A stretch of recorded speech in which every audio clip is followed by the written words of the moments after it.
Hi అండి, అందరికీ నమస్కారం. నేను మీ వేణుగోపాల్ రెడ్డి ఫ్రమ్ జోష్ ఇన్నోవేషన్స్ ప్రైవేట్ లిమిటెడ్, జోష్ ఇన్స్టిట్యూట్ ఆఫ్ ఫారెన్ లాంగ్వేజెస్, జోష్ ఓవర్సీస్ కన్సల్టెన్సీ మరియు ఎడినైన్ కెరీర్ గైడెన్స్ సంయుక్తంగా విద్యార్థుల కోసం అనేటువంటి అనేక వీడియోస్ చేస్తూ ఉన్నాం. ఇప్పుడైతే అప్లికేషన్స్ ప్రక్రియ ఏదైతే ఉందో, డిఫరెంట్ ఎగ్జామ్స్కి ఏదైతే ఉందో అప్లికేషన్స్ ప్రక్రియ ఊపందుకుంది. అనేక రకాలైనటువంటి నోటిఫికేషన్స్, అనేక రకాలైనటువంటి అప్లికేషన్స్ అయితే ఓపెన్ అయిపోయినాయి. ఇందులో మన తెలుగు విద్యార్థులు రాసేటువంటి ఒక ప్రధానమైనటువంటి ఎగ్జామ్ ఏంటంటే కర్ణాటకకు సంబంధించినటువంటి కామెడ్ COMED K2025 అండి. ఇది నెక్స్ట్ ఇంకొక 10 days మాత్రమే లో అప్లికేషన్ అనేది క్లోజ్ అయిపోద్ది. కాబట్టి ఇంకా ఎవరైనా అప్లై చేసుకోకుండా ఉంటే తప్పనిసరిగా అప్లై చేసుకోండి. ఈరోజు ఈ కామెడ్ యొక్క ప్రాశస్త్యం, ఎవరైతే క్వాలిటీ ప్లేస్మెంట్స్ కోసం చూస్తారో, state of the art infrastructure college కోసం చూస్తారో, వైబ్రెంట్ క్యాంపస్ లైఫ్ కోసం చూస్తారో, వీళ్ళకైతే ఈ యొక్క టాప్ 20 కాలేజ్ యొక్క వీడియో తప్పనిసరిగా చూడండి. ఈ టాప్ 20 కాలేజీలో అడ్మిషన్ తీసుకోవడం వల్ల మీ యొక్క క్యాంపస్ లైఫ్ దగ్గర నుంచి నెట్వర్కింగ్ కూడా విపరీతంగా బిల్డ్ అయ్యి మంచి క్యాంపస్ ప్లేస్మెంట్స్ వచ్చేటువంటి అవకాశం ఉంది. సో ఈ కామెడ్కి అంటే consortium of medical engineering and dental colleges of Karnataka, వీళ్ళందరూ కలిసి ఎగ్జామ్ కండక్ట్ చేస్తారండి. ఎవరైతే అండర్ గ్రాడ్యుయేట్ ఇంజనీరింగ్ కోర్స్ చదవాలనుకుంటున్నారో ఎగ్జామ్ రాయాల్సినటువంటి అవసరం ఉంది. దీని అంబ్రెల్లా కింద 190 ఇన్స్టిట్యూషన్స్ ఉన్నాయి. సో ఈ 190 ఇన్స్టిట్యూషన్స్ కలిసి ఈ ఎగ్జామ్స్ అనేది కండక్ట్ చేస్తూ ఉంటాయి అనమాట. సో ఈ టాప్ 20 కాలేజెస్ మనం చూద్దాము, ఎటువంటి ప్లేస్మెంట్స్ ఉన్నాయి, ఎటువంటి ఫ్యాకల్టీ ఉంది, ఓవరాల్ స్టూడెంట్ సాటిస్ఫాక్షన్ ఎలా ఉంది అనే బేసిస్ మీద మనం ఈ యొక్క కాలేజ్ లిస్ట్ అయితే తీసుకోవడం జరిగింది. సో ఇంజనీరింగ్ అంటే ఇది రైట్ ఇంజనీరింగ్ కాలేజ్ చూజ్ చేసుకోవడం ఏదైతే ఉందో మీ యొక్క కెరియర్ ట్రెజెక్టరీలో ఒక ఇంపార్టెంట్ ఫ్యాక్టర్ అండి. మీకు ర్యాంక్ అనే కాదు, దీంట్లో అదొకటే కాదు, ఆపర్చునిటీస్ అనుకోండి, రిసోర్సెస్ అనుకోండి, నెట్వర్క్స్ అనుకోండి, ఈ ఇన్స్టిట్యూషన్స్కి ఏదైతే ఉందో వాటన్నిటిని కూడా మీరు ఉపయోగించుకొని మీ ఆశల పల్లకిని ఎక్కడానికి ఇది ఉపయోగపడతాయి. సో ఈరోజు మనం పూర్తిగా డీటెయిల్గా చెక్ చేసేద్దాం. ఈ కాలేజీలో ఎటువంటి ఇండస్ట్రీ కనెక్షన్స్ ఉన్నాయి, రీసెర్చ్ ఫెసిలిటీస్ ఉన్నాయి, మంచి క్యాంపస్ లైఫ్ ఎక్కడెక్కడ ఉంది. సో మన లిస్టులో మొట్టమొదటిసారిగా మనం తీసుకోవాల్సినటువంటి నెంబర్ 1 ఇంజనీరింగ్ కాలేజీ, అదేవిధంగా అక్కడ ఓల్డెస్ట్ కాలేజ్ అయినటువంటి RV కాలేజ్ ఆఫ్ ఇంజనీరింగ్ అండి. దీంట్లో మంచి placement record, renowned faculty, state of the art facility అండి. మీరు బ్రాంచ్తో సంబంధం లేకుండా ఈవెన్ మెకానికల్ బ్రాంచ్ తీసుకున్నా కూడా ఇక్కడ మంచి ఫెసిలిటీస్ అనేది ఇవ్వడం జరుగుతుంది. కాబట్టి వీళ్ళు రీసెంట్ కాలంలో ఇక్కడ మన కాలేజీలో చేరదలుచుకుంటే మాత్రం దగ్గర 70 లక్షల రూపాయలు ఖర్చు వస్తుంది. కాబట్టి ఇక్కడ యూనివర్సిటీ కూడా ఇంకా మరింత అప్డేటెడ్ ఇన్నోవేషన్తో యూనివర్సిటీ కూడా రావడం జరిగింది. ఈ యూనివర్సిటీకి అయితే మీకు అరౌండ్ 42 లక్షల్లో 12, 10, 10, 10 అటగానే వేసుకుంటే 42 లక్షల్లో మీకు యూనివర్సిటీ అనేది అయిపోతుంది. కాబట్టి మీరు ఆ బడ్జెట్ వరకు ఉన్నటువంటి వాళ్ళు, ఇప్పుడు ఉదాహరణకి CBIT కాలేజీ, లేకపోతే మన వాసవి, లేకపోతే VNR కాలేజ్ చూసేటువంటి వాళ్ళు కంపారిటివ్లీ దీని యొక్క ఇన్ఫ్రాస్ట్రక్చర్ అనుకోండి, దీని యొక్క కెపాసిటీ అనేది ఎక్కువ అండి. వీళ్ళకి ఇండస్ట్రీ కనెక్షన్స్ కూడా ఎక్కువ ఉన్నాయి. ఎందుకంటే వీళ్ళ దగ్గర డబ్బులు ఎక్కువ ఉన్నాయండి, ఎక్కువ వస్తుంది వీళ్ళకి. అందుకని ఈవెన్ మన CBIT లాంటి వాళ్ళు ఎంతైనా పెర్ఫామ్ చేయదలుచుకున్నా వాళ్ళకు ఉన్నటువంటి లిమిటెడ్ ఫైనాన్షియల్ రిసోర్సెస్ వల్ల చేయలేకపోతున్నారు. సో వేరే పెస్ యూనివర్సిటీ తీసుకున్నప్పుడు దీనికి ఒక ప్రత్యేకత ఉందండి. పెస్ అనేది అంత ఓల్డ్ యూనివర్సిటీ కాకపోయినప్పుడు కూడా వీళ్ళు హైయెస్ట్ యాన్యువల్ ఫీజు మేనేజ్మెంట్ సిటీకి అఫీషియల్గా చార్జ్ చేస్తున్నటువంటి యూనివర్సిటీ చెప్పొచ్చు. 12 లక్షలు ఇంటూ 4 సంవత్సరాలు 48 లక్షలు వీళ్ళు ఫీజే ఉందండి. మీకు ఇక్కడ సీట్ కావాలనుకున్నట్లయితే ప్లస్ 8 లక్షలు మళ్ళీ డొనేషన్ కూడా కట్టాలి. ప్రైవేట్లోకి వెళ్ళాలనుకున్నట్లయితే మీరు కామెడీకి రాసినట్లయితే మీకు దీంట్లో 3 lakhs ఫీజులోనే మీకు అయిపోతుంది ప్రయాణంకి. ఒకసారి చూసుకోండి. నెక్స్ట్ వచ్చేసి BMS కాలేజ్ ఆఫ్ ఇంజనీరింగ్ అండి. ఇది కూడా 75 years లెగసీ కలిగి ఉన్నటువంటి కాలేజీ, బెంగళూరులో ఉంది. డైవర్స్ స్టూడెంట్ కమ్యూనిటీని ఇది ఇప్పటివరకు తీసుకుందనమాట. దీని యొక్క కోడ్ వచ్చేసి BMSCE అనేటువంటి కోడ్తో ఉంటుంది. ఇది కూడా మంచి కాలేజీ. తర్వాత ఒక వైబ్ ఉన్నటువంటి మరో college MS Ramaiah institute of technology, Bengaluru. MS Ramaiah అంటే నాట్ ఓన్లీ ఇంజనీరింగ్ ఒకటే కదండి, వీళ్ళకి మెడికల్ కాలేజీలో కూడా వీళ్ళకి చాలా రెప్యుటేషన్ ఉంది. నేను ఎంతమందిని పేరెంట్స్ని కనిపించినా అందరూ MS రామయ్య దగ్గర ఆగిపోతున్నారు. ఇటు మేనేజ్మెంట్ సీట్ అయినా అదే కాలేజీలో కావాలంటున్నారు, లేదా ఇక్కడ యూనివర్సిటీ తీసుకున్నప్పుడు మనకు 21.5 lakhలో MS రామయ్య యూనివర్సిటీ అయిపోతుంది. ఎగ్జాంపుల్ నేను తెలుగు ప్రజలకు చెప్పేది ఏంటంటే, సపోజ్ ఒకవేళ CBIT యూనివర్సిటీ స్టార్ట్ చేస్తుంది అనుకుందాం, లేకపోతే వాసవి వాళ్ళు యూనివర్సిటీ స్టార్ట్ చేస్తుంది అనుకుందాం, మీరు ఎంత పెద్ద ఎత్తున దాన్ని పోయి ఆదరిస్తుంటారు. కానీ కర్ణాటకలో మీకు అదే MS రామయ్య అనేది టాప్ 3 పొజిషన్లో ఉంది, టాప్ 4 పొజిషన్లో ఉంది. మీరు అక్కడ వచ్చేసి మొత్తం 21.5 లక్షలు అయిపోతుంది. మీరు ఇప్పుడు టాప్ 10లో ఉన్నటువంటి కాలేజీ పోయేసి ఉదాహరణకి MVSR కాలేజీ పోయింది అనుకోండి, ఉదాహరణ 13, 14 లక్షలు ప్లస్ కాలేజ్ ఫీజు కలుపుకుంటే అది కూడా 20 లక్షలు అవుతుంది. MVSR ఎక్కడో టాప్ 8లో ఉన్నటువంటి కాలేజీ, పెద్ద ఇన్ఫ్రాస్ట్రక్చర్ ఉండదు కంపారిటివ్లీ MS రామయ్యతో పోల్చి చూసుకున్నప్పుడు. మీరు MS రామయ్య అనేది ఒక పెద్ద brand, known brand, national wide brand. కాబట్టి ఒకవేళ మీరు ఆ బడ్జెట్ 20-22 లక్షల దాకా బడ్జెట్ ఉన్నటువంటి వాళ్ళు, హాస్టల్లో కలుపుకొని ఒక 30 లక్షలు పెడదలుచుకున్నటువంటి వాళ్ళు MS రామయ్య యూనివర్సిటీని ఆప్షన్ చేసుకోండి. ఒక 50 లక్షల బడ్జెట్ ఉన్నటువంటి వాళ్ళు MSRITని కూడా ఆప్ చేసుకోవచ్చు. నెక్స్ట్ వచ్చేసి Dayanand Sagar college of engineering అండి. వీళ్ళు కూడా టాప్ 5లో ఉన్నటువంటి కాలేజ్ ఇది. ఉదాహరణకి మన లోకల్ కాలేజీలో తీసుకున్నప్పుడు గోకరాజ్ కింద తీసుకోవచ్చు, లేకపోతే మనకి ఆంధ్ర విషయంలో తీసుకున్నప్పుడు మన లక్కిరెడ్డి బాలరెడ్డి, లేకపోతే సిద్ధార్థ ఇంజనీరింగ్ కాలేజ్, ఈ టైప్లో కూడా దీన్ని మనం అనుకోవచ్చు ఆంధ్రప్రదేశ్కి సంబంధించి కంపారిజన్ తీసుకున్నప్పుడు. సో ఈ కాలేజ్ తీసుకున్నప్పుడు వచ్చేసి వీళ్ళకి కూడా దయానంద్ సాగర్ యూనివర్సిటీ ఉంది. దీనికి కూడా మీకు సరసమైన అంటే చాలా తక్కువ బడ్జెట్లో ఇక్కడ కూడా సీట్ అయిపోతుంది అనమాట. అన్ని కాలేజీలు ఇక్కడ ఏదైతే టాప్ 5 టాప్ 10 కాలేజెస్ ఉన్నారో అందరూ యూనివర్సిటీలు అయిపోయినాయి బెంగళూరులో. మనకు ఆంధ్రప్రదేశ్లో కూడా దాదాపు మంచి కాలేజెస్ అన్నీ కూడా యూనివర్సిటీ పడబట్టినాయి. దాని గురించి నెక్స్ట్ వీడియో నేను చేస్తాను. వేరే తెలంగాణలో తీసుకుంటే ప్రోగ్రెస్ అవుతూ ఉన్నాయి. నాకు తెలిసి ఇంకొక 2-3 ఏళ్లలో కూడా ఇక్కడ ఉన్నటువంటి టాప్ కాలేజెస్ అన్నీ కూడా యూనివర్సిటీస్ అయిపోతాయి. కాబట్టి ఇక తప్పదు, సిస్టమ్ అనేది వచ్చేసింది. ఒకప్పుడు అటానమస్ కాలేజీలు లేని పరిస్థితి నుంచి ఇప్పుడు అన్ని పెద్ద కాలేజీలు కూడా యూనివర్సిటీస్ అయిపోతున్నాయి. కాబట్టి మీకు ఇష్టమన్నా లేకపోయినా ఈరోజు సిస్టమ్కి అయితే అడాప్ట్ చేసుకొని మీరు ముందుకెళ్లాల్సినటువంటి అవసరం ఉంది. కాబట్టి యూనివర్సిటీస్ విషయంలో ఒకప్పుడు నేను కొంత వ్యతిరేకత చూపించేవాడిని. కానీ ఇప్పుడు సిచ్యువేషన్స్ అందరూ యూనివర్సిటీస్కి వెళ్ళిపోతున్నప్పుడు మనం దాన్ని వద్దని చెప్పడం ఎట్ట కరెక్ట్ కాదు. కాబట్టి మీరు చూసుకొని జాయిన్ అవ్వండి. నెక్స్ట్ పొజిషన్లో sir M Visvesvaraya institute of technology, దీన్ని MVIT అని కూడా అంటారు. ఇది రీసెర్చ్ ఓరియంటేషన్లో డెవలప్మెంట్లో స్ట్రాంగ్ అల్యూమిని నెట్వర్క్ కూడా కలిగి ఉంది. వీళ్ళు నిట్టి మీనాక్షి ఇన్స్టిట్యూట్ ఆఫ్ టెక్నాలజీ అండి.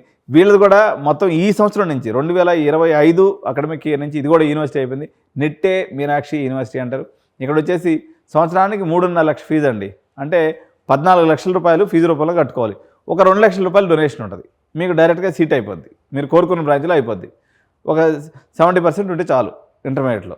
కాబట్టి మీరు టాప్ 5 కాలేజ్లో చదువుకోవాలి అనుకుంటే వీళ్ళ దగ్గర ఇంకా చాలా స్పెషలైజ్డ్ బ్రాంచెస్ కూడా ఉన్నాయి. రోబోటిక్స్, ఆటోమేషన్, ఆర్టిఫిషియల్ ఇంటెలిజెన్స్ బ్రాంచ్లో కూడా నిట్టి మీనాక్షి కాలేజీలో ఉంది. కాబట్టి ఈ రకంగా ఎవరైతే కొత్త బ్రాంచ్లు తీసుకోవాలనుకుంటారో, మోరోవరు ఈ నిట్టి మీనాక్షి కాలేజీలో ఏరోస్పేస్ ఇంజనీరింగు, ఏరోనాటికల్ ఇంజనీరింగ్కి ఇది చాలా ఫేమస్ కాలేజ్. ఆర్వీ కన్నా కూడా ఇది బాగుంటుంది.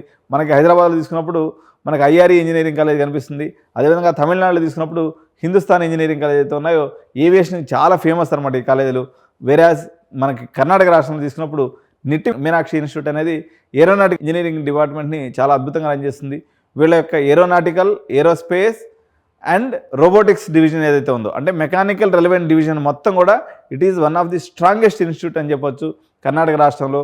ఎందుకంటే మోసపత్తులో పోయి కంప్యూటర్ సైన్స్ వద్దు, మేము రోబోటిక్స్ వైపుకి వెళ్తాము, మేము ఆటోమేషన్ వైపుకి వెళ్తాము, లేకపోతే మేము మెకానికల్లో ఇన్నోవేషన్స్ చేస్తాము, ఏరోస్పేస్కి వెళ్తాము, తర్వాత ఏరోనాటికల్కి వెళ్తాము, ఇట్లా ఆలోచన ఉన్నటువంటి పిల్లలకి తక్కువ బడ్జెట్లో జస్ట్ 3.5 lakhs into 4 years ఒక 2 లక్షల రూపాయల డొనేషన్ అయితే మీకు సరే. మీకు కంప్యూటర్ సైన్స్ కూడా మీ యొక్క వైబ్లో ఆల్రెడీ ఉండిపోయింది. కాబట్టి ఇక్కడ మనం తీసుకోవాల్సినటువంటి ప్రత్యేకమైనటువంటి branch robotics, automation and artificial intelligence. ఈ బ్రాంచ్ అయితే వీళ్ళ దగ్గర డైరెక్ట్గా BTech, robotics, automation, artificial intelligence availability ఉంది. కాబట్టి అందులో యూనివర్సిటీ కూడా అయిపోయింది. కాబట్టి వీళ్ళు మరింత ఉధృతంగా ఈ కార్యక్రమాలను ముందుకు తీసుకెళ్తారని భావిస్తూ ఈ అడ్మిషన్లు కావాలనుకున్న వాళ్ళు తప్పనిసరిగా మనల్ని సంప్రదించండి. నెక్స్ట్ వచ్చేసి బెంగళూరు ఇన్స్టిట్యూట్ ఆఫ్ టెక్నాలజీ అండి. ఈ ఇన్స్టిట్యూట్కి వచ్చేసి మంచి ప్లేస్మెంట్ ట్రాక్ రికార్డు ఉంది. అదేవిధంగా టెక్ డ్రివెన్ ప్రోగ్రామ్స్ అన్నీ కూడా వీళ్ళు చేస్తూ ఉంటారు. నెక్స్ట్ మనకి JSS science and technology university మైసూర్లో ఉందండి. ఈ క్యాంపస్ కూడా పెద్ద క్యాంపస్, ఇన్ఫ్రాస్ట్రక్చర్ చాలా బాగుంటుంది. వీళ్ళు కూడా రీసెర్చ్ మీద ఎంఫసిస్ అనేది నడుస్తూ ఉంటుంది అనమాట. నెక్స్ట్ ఇన్స్టిట్యూట్ వచ్చేసి సిద్ధగంగా ఇన్స్టిట్యూట్ ఆఫ్ టెక్నాలజీ, ఇది తుముకూరులో ఉంది. దీనికి కూడా మంచి ప్లేస్మెంట్ రికార్డు ఉందండి. హోలిస్టిక్ డెవలప్మెంట్కి ఇది పెట్టింది పేరు. అంటే ఆటలు, పాటలు, ఈవెంట్స్, కల్చరల్ క్లబ్స్ అన్నీ కూడా ఈ సిద్ధగంగా ఇన్స్టిట్యూట్ ఆఫ్ టెక్నాలజీలో చాలా పెద్ద ఎత్తున నడుస్తూ ఉంటాయి అనమాట. నెక్స్ట్ కాలేజ్ వచ్చేసి NMAM ఇన్స్టిట్యూట్ ఆఫ్ టెక్నాలజీ. ఈ యొక్క లొకేషన్ వచ్చేసి దీని షార్ట్ ఫామ్ వచ్చేసి NMA MIT అంటారు. దీని యొక్క లొకేషన్ వచ్చేసి నిట్టే NITT అనేటువంటి లొకేషన్ ఉంటుంది. ఇది కూడా రీసెర్చ్ ప్రోగ్రామ్స్ ఉన్నాయి. చాలా పెద్ద ఎత్తున ఇంటర్నేషనల్ యూనివర్సిటీస్తో కొలాబరేషన్ పెట్టుకున్నటువంటి యూనివర్సిటీగా చెప్పొచ్చు. ఎందుకంటే వీళ్ళ దగ్గర 2+2 ప్రోగ్రామ్స్ చాలా అవైలబిలిటీ ఉన్నాయన్నమాట. తర్వాత యూనివర్సిటీకి వచ్చేసి ఆచార్య ఇన్స్టిట్యూట్ ఆఫ్ టెక్నాలజీ. ఇది యాక్చువల్గా మన తెలుగు వాళ్ళది. బెంగళూరులో పెద్ద క్యాంపస్, దగ్గర 400 ఎకరాల ఉన్నట్టుంది క్యాంపస్. నేను ఒకసారి విజిట్ చేసిన, ఎంత చూస్తున్నా సాయంత్రం దాకా జరిపింది క్యాంపస్ చూడడం. సో ఇక్కడ డైవర్స్ ఇంజనీరింగ్ ప్రోగ్రామ్స్తో పాటు MBAలు, BBAలు, డిగ్రీలు లేదంటూ లేదు. ఓకేనా, ఆచార్య అని మన తెలుగు వాళ్ళదే. ఇక్కడ కూడా మంచి ఇన్ఫ్రాస్ట్రక్చర్ అయితే క్యాంపస్ అయితే వైబ్ ఉంటుంది. మనకు తెలుగు ఫుడ్ అయితే అద్భుతంగా దొరుకుతుంది. వెరాస్ అలయన్స్ యూనివర్సిటీ అండి. అలయన్స్ కానీ జైన్ కానీ ఇవన్నీ కూడా MBAకి చాలా ఫేమస్ ఉంటాయి. వీళ్ళు ఒక గత 10 ఏళ్ల నుంచి కూడా వీళ్ళు బీటెక్లో కూడా రావడం జరిగింది. ఇక్కడ కూడా ఇన్ఫ్రాస్ట్రక్చర్ చాలా అద్భుతమైనటువంటి ఇన్ఫ్రాస్ట్రక్చర్ ఉంటుంది. మీరు క్యాంపస్ విజిట్ చేస్తే ఇక్కడ ఫుడ్, అకామిడేషన్, కాలేజ్ అన్నీ కూడా మంచి అందుబాటులో ఉన్నటువంటి పరిస్థితి. కొంచెం రిమోట్గా అనిపిస్తుంది కానీ ఇన్స్టిట్యూషను, కానీ ఇన్ఫ్రాస్ట్రక్చర్ వైజ్ తీసుకున్నట్టయితే చాలా బాగుంటుందండి.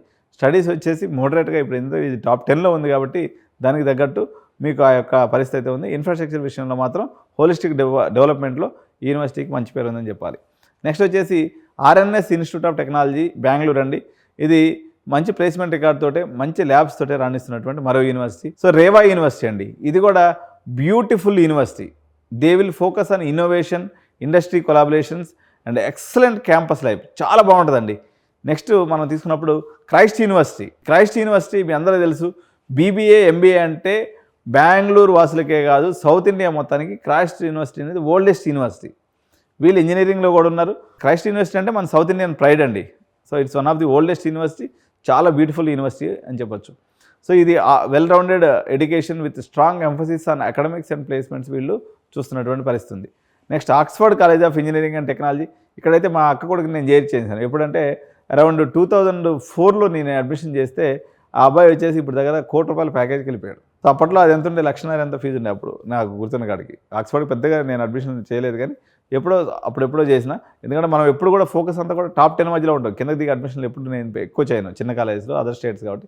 మనం వీలైన కాడికి ఫోకస్ అంతా కూడా టాప్ 10 మీదే ఉంటుంది నా దృష్టి. ఎందుకంటే మంచి లెగసీ లేకపోతే మళ్ళీ పిల్లలు ఏదైనా ఇబ్బంది పడతారు.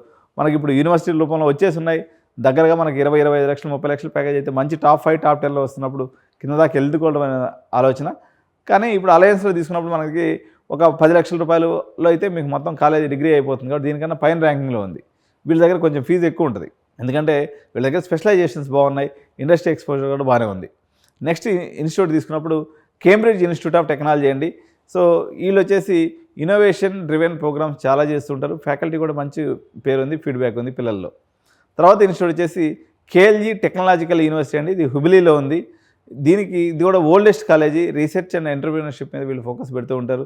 నెక్స్ట్ వచ్చేసి new horizon college of engineering అండి. ఇది మారతల్లి సెంటర్లో ఉంటుంది, చాలా సిటీలో. ఇప్పుడు ఉదాహరణకి ఎట్లా చెప్పాలంటే మనకి జేఎన్టీయూ కూకట్పల్లి ఎట్లా ఉంటుందో, లేదా ఉస్మానియా యూనివర్సిటీ మనకి ఎట్లా నడిబొడ్డులో ఉందో సిటీలో, ఈ కాలేజ్ కూడా అలా ఉంటుంది. చుట్టూ కాబట్టి హాస్టల్ ఉన్నాయి. ఇక్కడ వచ్చేసి హాస్టల్ ఫీజు జర ఎక్కువ ఉంది, 2.5 లక్షల పైనే ఉంటుంది. వేరే కాలేజ్ ఫీజు తీసుకున్నప్పుడు 6 లక్షల డొనేషను, 3.5 లక్షల కాలేజ్ ఫీజుగా దీనిదైతే ఉంది. 6 lakhs డొనేషన్ కట్టుకున్నట్టు. వీళ్ళ దగ్గర ఎప్పుడైనా గుర్తుపెట్టుకోండి, ఎవరైనా న్యూ హారిజన్ కాలేజ్లో సీటీ తీసుకోవాలి, మా వాళ్ళు వైబ్రెంట్ సిటీలో బెంగళూరు మధ్యలో ఉండాలి అనుకున్నటువంటి పిల్లలు ఎవరైతే ఉంటారో, ఎవ్రీ 1 monthకి ఒక 2 లక్షల కాడికి డొనేషన్ అయితే పెరుగుతూ పోతుంది. లాస్ట్ ఇయర్ అయితే దగ్గర 16 లక్షలు కూడా డొనేషన్ పోయింది ఒకనొక టైంలో ఇది. సో ఇప్పుడైతే 6 లక్షలు నడుస్తుంది. కాబట్టి న్యూ హారిజన్ తీసుకోదలుచుకున్నటువంటి వాళ్ళు జర ఎర్లీ అడ్మిషన్ ప్రాసెస్ని తీసుకోవటమే మంచిదన్నమాట. సో మీరు అందరూ కూడా కామెడీకి మంచిగా ప్రిపేర్ కావాలని చెప్పేసి, కామెడీకి అప్లికేషన్ ఎవరైతే రాసేటప్పుడు మనకి 2 ఉంటాయండి యూనివర్సిటీస్. మొత్తం ₹3,200 అయితే కామెడీకి ఫీజు కట్టాలి. ఇప్పుడు అందరూ కూడా 3,200 ఆప్ట్ చేసేసుకోండి.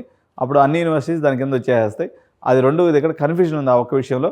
ఎవరైతే కామెడీకి సంబంధించి ఏదైనా ఎర్రర్స్ చేసి ఉంటారో వాళ్ళకి April 11th ఏమో విండో ఓపెన్ అవుతుందండి.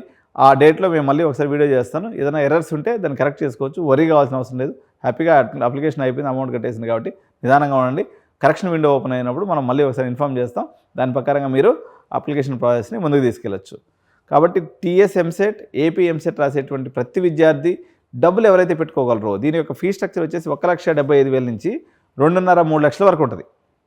కాబట్టి ఈ బడ్జెట్ పెట్టుకోగలిగినటువంటి మంచి క్యాంపస్కి వెళ్ళి చదువుకోదలుచుకున్నటువంటి ఇన్ఫ్రాస్ట్రక్చర్లో అయితే తమిళనాడు కాలేజెస్లో కన్నా కూడా బెంగళూరు కాలేజ్ ఒక రకంగా టాప్. నాట్ ఓన్లీ మన సౌత్లోనే కాదు, ఈవెన్ ఎంటైర్ ఇండియాలో తీసుకున్నప్పుడు కూడా మంచి ఇన్ఫ్రాస్ట్రక్చర్ కలిగినటువంటి కాలేజెస్ అయితే మనకి బెంగళూరులో ఉండడం అనేది జరిగింది. కాబట్టి ఈ రకంగా మీరు కామెడీకి ఎగ్జామ్ రాసుకొని ఎవరు మిస్ చేసుకోకుండా అప్లికేషన్ వేసుకోవాలని తెలియజేస్తూ, ఇలాంటి అప్లికేషన్స్ అన్నింటినీ కూడా మీకోసం మేము ఎప్పటికప్పుడు చేసి పెట్టి మా వైపు నుంచి అన్ని అప్లికేషన్స్ చేసి పెడతాం. కాబట్టి ఎవరైనా కెరియర్ గైడెన్స్ తీసుకోవాలనుకున్నట్లయితే ₹10,000 కానీ పే చేసినట్లయితే మీకు ఐఎస్ఐ కానీ, సిఎంఐ కానీ, ఐఎస్సిఎస్సి కానీ, ఐఐటి కానీ, తర్వాత ఎన్ఎఫ్ఎస్యు కానీ, ఇట్లా దునియా ఫరక్ ఎగ్జామ్స్, మంచి నేషనల్ ఎంట్రన్స్ ఎగ్జామ్స్ కూడా ఉన్నాయి. వీటన్నిటి కూడా మీ అప్లికేషన్స్ పెట్టించడంతో పాటు మీ పిల్లవాడు కాలేజీలో చేరేంతవరకు అడుగడుగున మీకు వెన్నంటి ఉండి మీకు సలహాలు ఇచ్చి, తద్వారా మీకు మంచి ఇన్స్టిట్యూషన్లో సీటు పొందడానికి 89 కెరీర్ గైడెన్స్ సర్వశక్తులా మీకు వడ్డీ పనిచేస్తుంది. కాబట్టి ఫినాన్షియల్గా వైబిలిటీ ఉన్నటువంటి పేరెంట్స్ ఎవరైతే ఉన్నారో వాళ్ళు మా సర్వీస్ని తీసుకోవాలని తెలియజేస్తూ, ఇటువంటి మంచి మంచి వీడియోలు నేను చేస్తూ ఉంటాను. కాబట్టి నేను చేసిన వీడియో చేసినట్టు మీకు ఎప్పటికప్పుడు అందాలి అనుకున్నట్లయితే ఛానల్ని సబ్స్క్రైబ్ చేసి దాని పక్కనే ఉన్నటువంటి బెల్ బటన్ కానీ నొక్కినట్లయితే నేను చేసే ప్రతి వీడియో మీకు నోటిఫికేషన్ రూపంలో వస్తుంది. మీకు ఇది ఒక అవేర్నెస్ వీడియోగా ఎడ్యుకేషన్కి సంబంధించి, ఎందుకంటే ప్రతి పేరెంట్కి మనం కాలేజ్ లైఫ్ వదిలిపెట్టేసిన తర్వాత ఇప్పుడు మన పిల్లలు వెళ్ళేటప్పుడు తెలుసుకునేటువంటి అప్డేట్స్ అన్నీ కూడా అవుట్డేటెడ్ అప్డేట్స్ ఉంటాయి. మీకు కరెంట్ అప్డేట్స్, కరెంట్ ఇన్ఫర్మేషన్ ఎక్కడ మిస్ అవ్వకుండా తెలుసుకోవాలనుకుంటే మాత్రం 89 కెరీర్ గైడెన్స్ని మీరు సబ్స్క్రైబ్ చేసుకొని బెల్ బటన్ నొక్కితే వస్తుంది. ఇటువంటి ఇన్ఫర్మేషన్ వీడియోస్ని నాకు చేయాలంత మరింత మోటివేషన్ ఉండాలన్నట్లయితే మీరు ఛానల్ని లైక్ చేయండి. అదేవిధంగా మీ స్నేహితులందరూ కూడా షేర్ చేయండి. జై హింద్, జై భారత్.